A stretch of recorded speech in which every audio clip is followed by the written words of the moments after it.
Quelles sont les étapes d'industrialisation d'un produit? Au travers de cette vidéo, nous allons illustrer et détailler ces différentes étapes au travers d'exemples clients.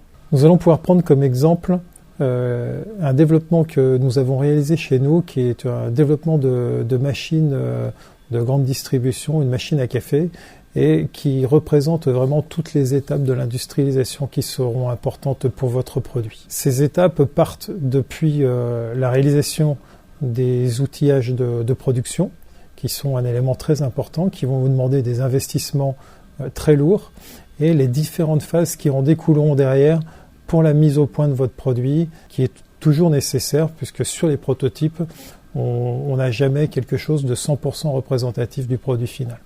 C'est cette différence entre le prototype et le produit industriel qui va être l'élément important de la mise au point de vos process et de votre produit lors de cette phase d'industrialisation. Ces phases d'industrialisation seront basées avec plusieurs itérations, plusieurs vagues de tests et de pré-séries qui vont permettre petit à petit de valider votre produit et de le rendre le plus proche possible de produit final. Ces éléments-là pourront être aussi importants que la partie fonctionnelle, mais également la partie esthétique, la partie design touché même de votre produit. Tous ces éléments-là qui feront que votre produit sera réussi et correspondra vraiment à ce que vous cherchez pour votre client et pour le consommateur. Pour éviter, lors de la commercialisation de votre produit, des erreurs de jeunesse, il est vraiment très important de renforcer au maximum toute la partie validation et mise au point de votre produit. Ces éléments-là, on va d'abord les anticiper à travers des analyses de risque qui vont nous permettre d'identifier les points sensibles potentiels de votre produit. Et nous allons, à partir de là, vérifier à travers un plan de validation le plus exhaustif possible tous les éléments qui vont nous permettre de garantir que votre produit sera fiable dans le temps. Ces parties-là, on va les anticiper avec des pré-séries de machines qui vont être plus ou moins représentatives du produit final. Et suivant la représentativité de mise au point de ce produit-là, nous pourrons faire des tests qui nous permettront petit à petit d'arriver à la maturité de votre produit et un produit 100% fiable, capable, dans un premier temps, de passer aussi les certifications pour que votre produit ne soit pas dangereux et réponde aux normes. Dans cette phase d'industrialisation, un des premiers éléments importants, c'est de bien définir les outils de production. Et ces outils de production doivent être 100% adaptés. Dans notre cas, sur un bien de consommation électroménager, tous ces outillages peuvent représenter une part très importante de votre budget d'industrialisation. Ça peut aller de centaines de milliers à des millions d'euros de budget et vont vraiment vous permettre d'avoir le bon outil de fabrication. Il faut, dans cette phase-là, bien prévoir également un budget de mise au point, au-delà de l'investissement des outillages. Il faut prévoir pour les itérations de pouvoir faire la mise au point de ces outillages, parce que on va se retrouver dans certaines fois avec des éléments, des modifications à faire, rajouter des fonctions que l'on n'avait pas prévues ou qui n'étaient pas nécessaires lors des phases de prototypage. Et également, souvent, les prototypes correspondent qu'à une seule variante de votre produit, alors que, par exemple, pour une production worldwide, partout dans le monde, vous allez avoir des disparités ou des variantes de votre produit, que ce soit par exemple en termes de câbles d'alimentation ou de différentes choses qui vont rendre votre produit un peu plus spécifique suivant les zones géographiques dans lesquelles on va les utiliser. Après, sur les phases d'itération et de mise au point du produit, il sera très important de faire toute une batterie de tests. Non seulement, on va dire, des tests pour répondre à des besoins, on va dire, génériques de votre produit, la spécification, mais aussi d'aller dans des niveaux de stress de votre produit au-delà de ce que vous avez forcément pensé dans un premier temps ou qui correspondront à son utilisation normale, pour garantir que votre produit soit fiable dans toutes les possibilités d'utilisation. Et il est très important de pouvoir prévoir des phases d'utilisation à des températures qui sont au-delà de la température normale d'utilisation, que ce soit positive ou négative, ou de prévoir des tests de choc, des tests de malfonctionnement ou de mauvaise utilisation de votre produit qui feront que votre produit restera fiable et utilisable pendant toute la durée de vie que vous avez identifiée pour votre produit. Et tous ces éléments-là se testent lors de la phase d'industrialisation et sont des éléments très importants pour faire que votre produit sera bien né et sera fiable sur le marché. L'ensemble de ces essais et de mise au point du produit sont des éléments fortement importants et chronophages dans un développement de produit. Si on prend toujours l'exemple d'un produit électroménager comme nous sommes amenés à en concevoir, le temps de mise au point du produit peut être parfois presque aussi important et aussi long que la première phase de développement qui permet d'avoir, on va dire, des concepts, d'avoir une définition du produit, mais la phase de mise au point qui va vraiment loin dans le détail va vraiment être un élément chronophage et qui va prendre un temps très important. Si on peut considérer qu'un temps de développement de produit avant de commencer l'industrialisation peut parfois prendre une année complète, le temps de mise au point et d'industrialisation peut aussi varier de valeurs comprenant pratiquement un minimum de 5 mois quand on commence à lancer les outillages, jusqu'à une bonne année si on a un produit complexe nécessitant des itérations de mise au point. On a parlé d'analyse de risque et on a parlé du plan de validation qui permet de balayer tous ces risques et de valider votre produit.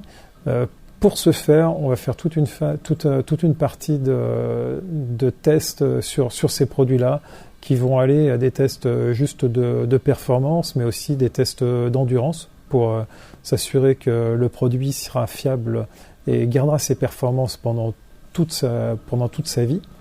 Et on va aussi faire des tests qui permettront d'anticiper la certification.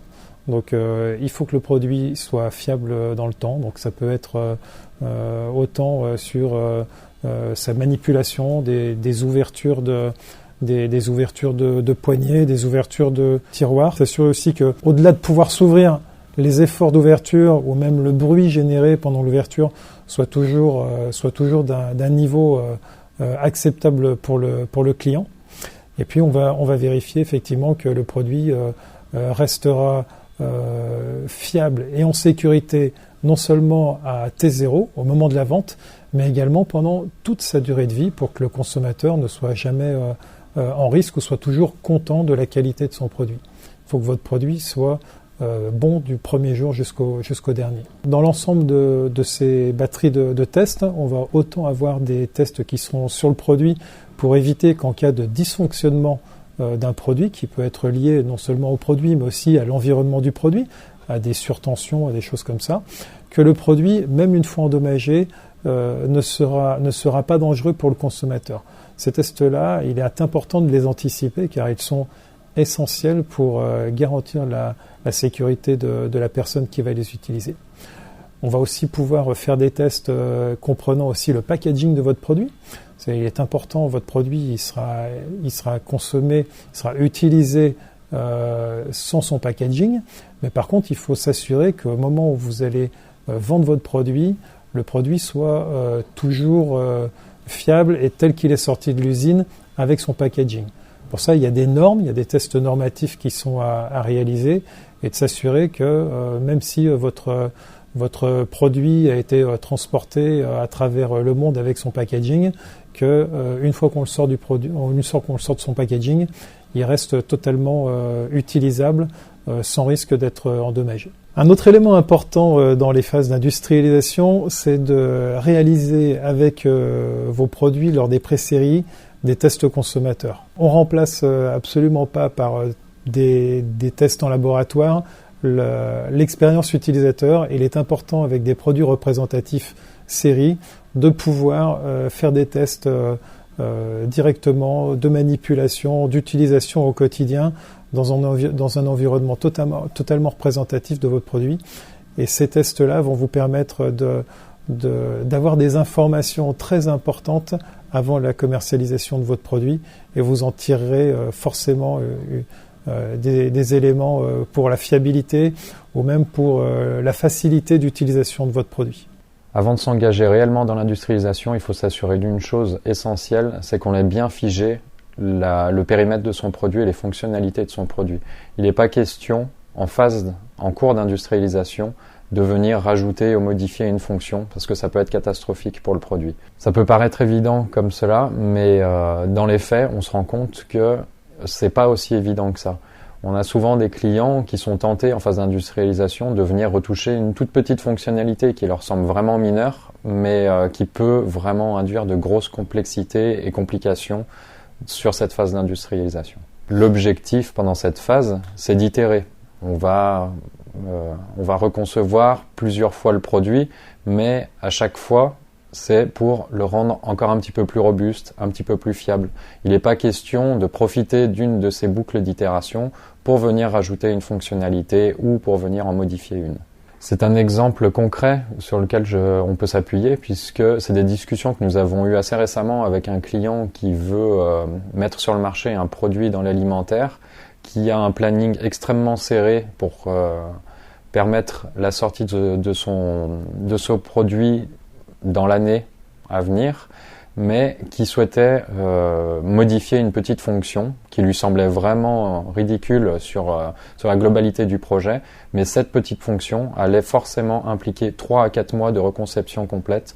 Sur 9 mois d'industrialisation, ça devient catastrophique et il est impossible d'atteindre l'objectif d'industrialisation dans le temps imparti. Donc chaque itération d'amélioration du produit aura forcément des impacts sur le coût et le délai d'industrialisation. Donc il faut éviter de les multiplier au maximum. Il faut optimiser ces boucles de reconception afin de maîtriser au mieux son budget d'industrialisation et surtout son planning d'industrialisation. Donc comme nous l'avons vu dans la vidéo précédente, plusieurs questions doivent être posées et les réponses vont permettre d'identifier les différents partenaires. Donc à ce stade, on va sélectionner les partenaires, on va commencer à échanger avec eux. Avec les industriels, on va partager son planning de production, la montée en volume, les quantités et les cadences de production. Derrière les industriels se cachent les fabricants de PCB, les EMS qui vont assembler les composants électroniques, votre intégrateur, des plasturgistes, des fournisseurs de composants, les laboratoires de certification, enfin tous les corps de métier qui vont vous permettre d'aboutir à la mise sur le marché de votre produit. Pendant cette phase d'industrialisation, on va évidemment produire quelques échantillons de votre dispositif. Pendant la phase de POC ou de prototypage, vous aviez simplement quelques unités pour pouvoir faire vos mises au point, vos essais, etc. Sur la phase d'industrialisation, les volumes seront un petit peu plus importants et ils seront en général en lien avec les volumes prévus en masse production. Ils peuvent être compris entre une dizaine et quelques centaines de pièces. Ces pièces pourront servir à différents usages. Elles pourront servir au laboratoire d'essai afin de faire les premiers runs de préqualification. Ils pourront servir au marketing pour faire les premiers essais sur le produit ou les bêta-tests au travers d'une campagne de live test. Ces échantillons, étant proches du produit final, permettront d'effectuer des tests d'endurance, des tests climatiques, des tests d'étanchéité, afin de garantir et de s'assurer de la fiabilité et de la robustesse de son produit avant sa mise sur le marché. Et évidemment, le dernier point d'intérêt de ces productions de pièces, c'est de pouvoir tester les lignes de production et d'avoir des échantillons qui soient le plus proches et le plus représentatifs de votre produit final. Ces différentes pré-séries permettront de collecter des informations essentielles dans la mise au point et l'optimisation de votre conception. Votre OMS vous fera des retours à chacune des productions afin d'atteindre un niveau de design for manufacturing qui soit optimal. Cela permet d'optimiser vos coûts de production et d'atteindre la rentabilité souhaitée de cette phase d'industrialisation. Alors j'espère que cette vidéo vous a plu, qu'elle a répondu à certaines de vos questions. Vous en aurez certainement d'autres, alors n'hésitez pas à les poster en commentaire. Et si vous voulez réussir le virage de l'industrialisation, n'hésitez pas à nous contacter.